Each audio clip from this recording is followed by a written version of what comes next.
as long as we're on the subject, there was a new video that came out about from Ferguson this week. We were off all of August when most of that hit the fan.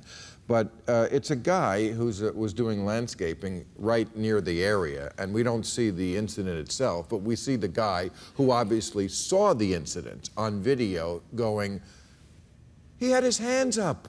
Right. I think his actual quote was, he had his fucking hands up. And it mirrors every other account we have of this.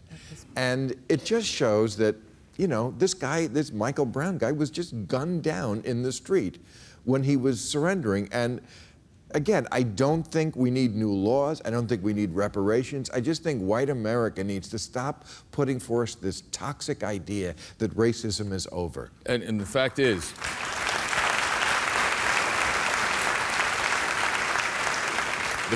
while we have this very comfortable colloquial debate about it, when the lights go out and I go out in the street and I get behind the wheel of my car, the most dangerous moment I ever have in my life is when a police officer pulls me over. Every black man in America knows that when that happens, there's actually a possibility his life may come to an end. And that shouldn't happen.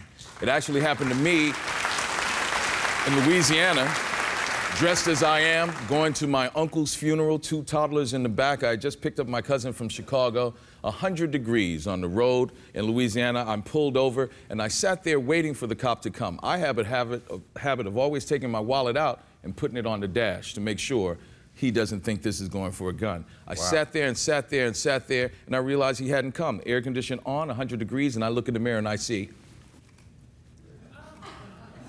That's all I heard. As I turned down the window, you hear, motherfucker, get out that car, I'm gonna blow your fucking head off.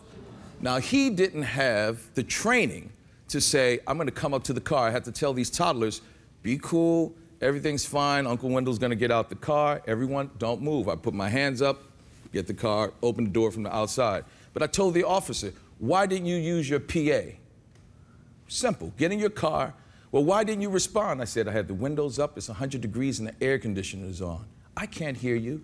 That's poor training that he didn't know that I wasn't going to be able to hear him in the car. He's going to fire. So it's that sort of incident that happens too often, all the time, that white America has to understand that Wendell Allen in New Orleans, Mr. Garner in Staten Island, Michael Brown in Ohio is a constant all over this country. And if we're going to sit here and pretend that we are post-racial, you have to realize that I can't afford for your belief or denial that my life isn't endangered. Okay.